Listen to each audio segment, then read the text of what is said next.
Premiering at Sundance to rave reviews and even winning an award, the 40-year-old version features the writing and direction of Radha Blank.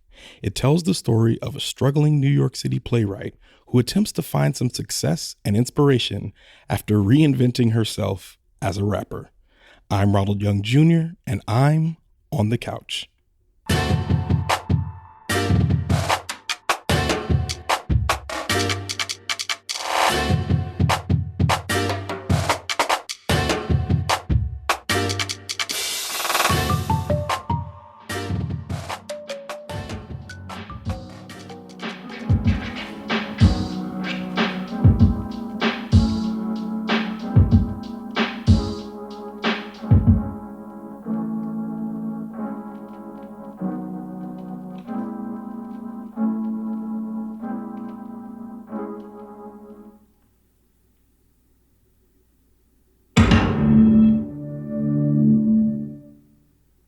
All right, this is Ronald, and I am on the couch after watching the 40-year-old version. The 40-year-old version on Netflix, directed by Radha Blank, written by Radha Blank, starring Radha Blank, Peter Kim, Oswin Benjamin, Imani Lewis, Haskiri Velasquez, Antonio Ortiz, TJ Adams, Jacob Ming-Trent, Stacy Sargeant, William Oliver Watkins, Meghan O'Neill, Andre Ward, Welker White, and Reed Birney.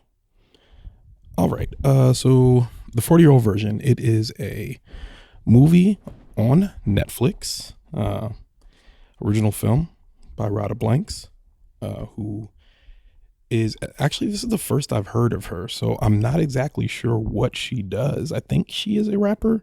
I know she is a creative, and I know she lives in New York, but I'm not sure what her claim to fame was before this movie. But I think in talking about the movie, you'll kind of get more of who she is and what she does. So it's very autobiographical in the sense that Radha Blanks is 44 in the movie. She's portrayed as being 3 months from 40.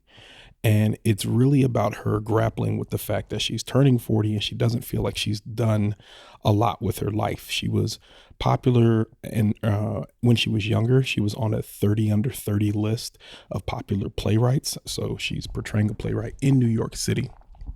But none of her work has quite panned out. And now she's working as a teacher, teaching drama and theater to kids in Harlem.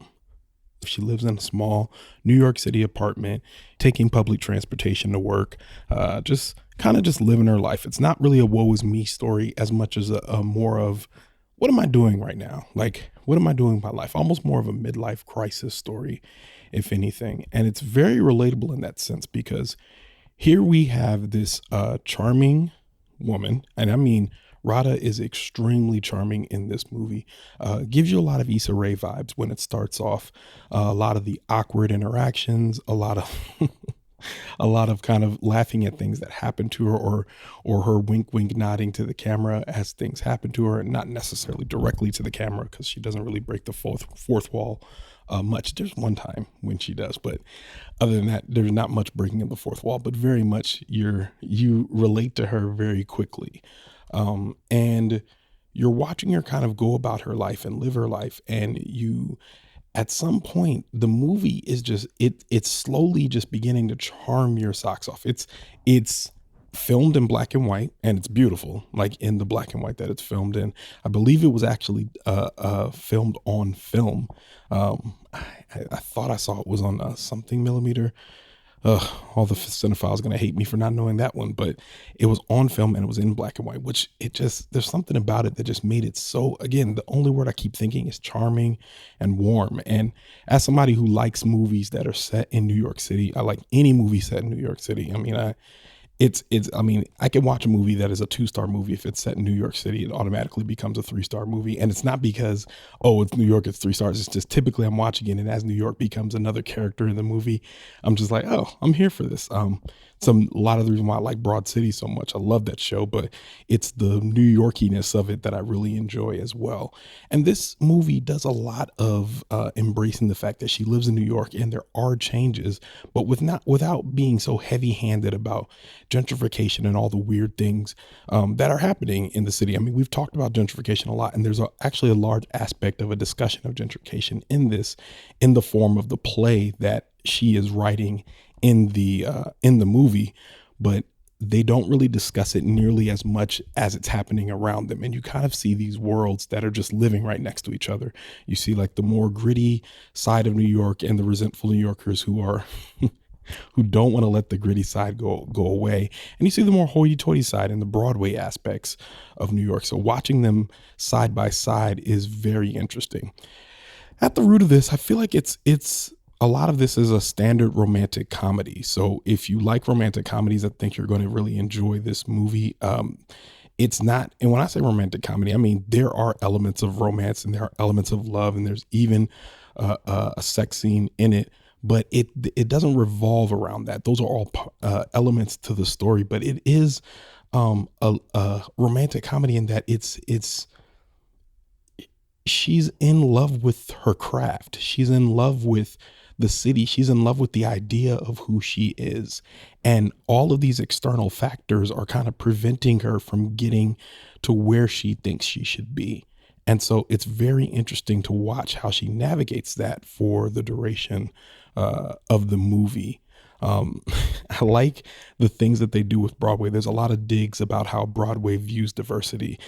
There's cracks about, oh, I'm doing an all male version of Steel Magnolias. Oh, I'm doing an all woman version of 12 Angry Men, or I'm doing an integrated version of Fences.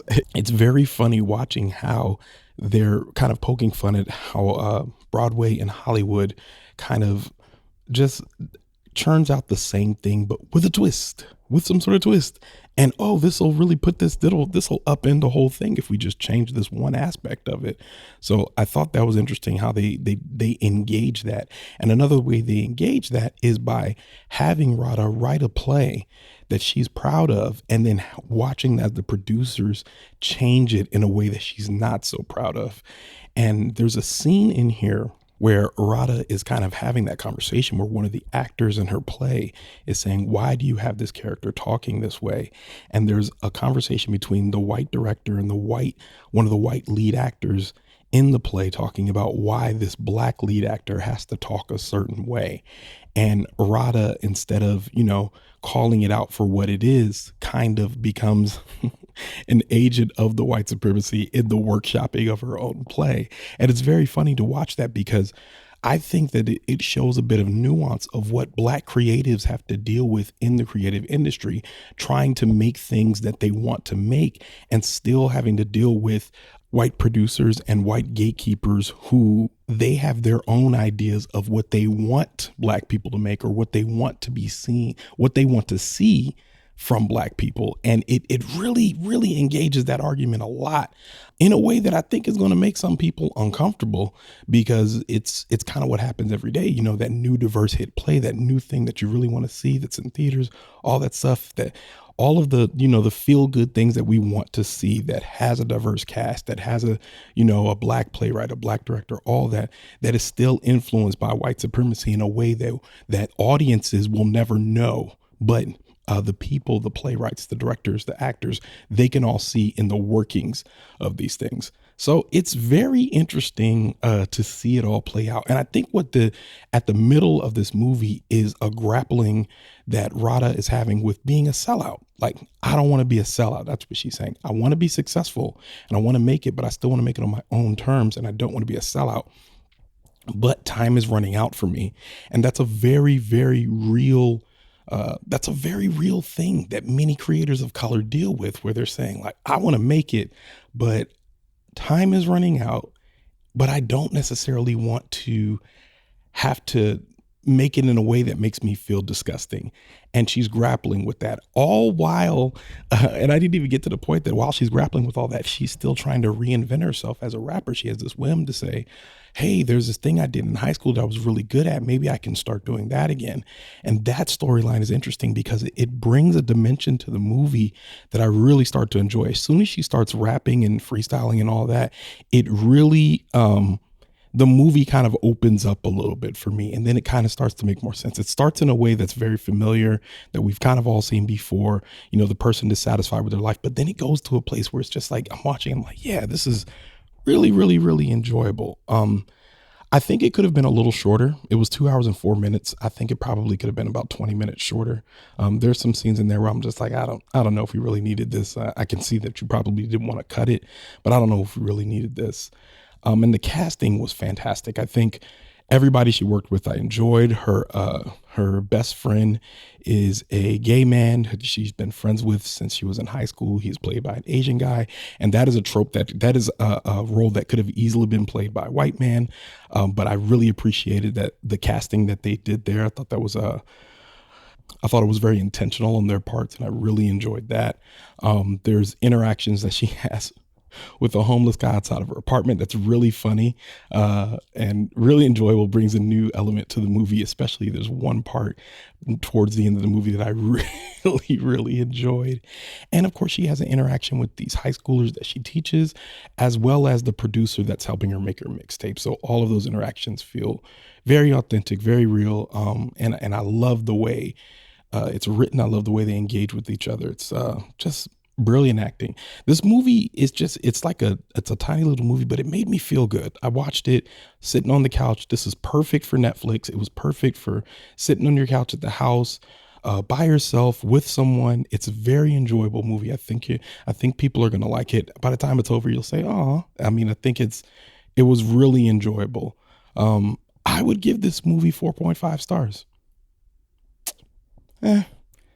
I'd give it 4 stars, not 4.5. I'd give it 4 of 5 stars. Like I said, it was a little long. There were some elements that I think probably could have been a little better, but solid 4-star movie. Solid 4-star movie. Yeah, so check it out on Netflix. And with that, Leaving the Theater is a production of ohitsBigRon Studios. Theme music by the mysterious Breakmaster Cylinder. To find out more about this show and other ohitsBigRon Studio shows, follow me on Twitter and Instagram at ohitsBigRon. That's at ohitsBigRon. If you like this show, check out our sister show, Time Well Spent. Leaving the Theater will be back soon, but until then, I'll be here on the couch.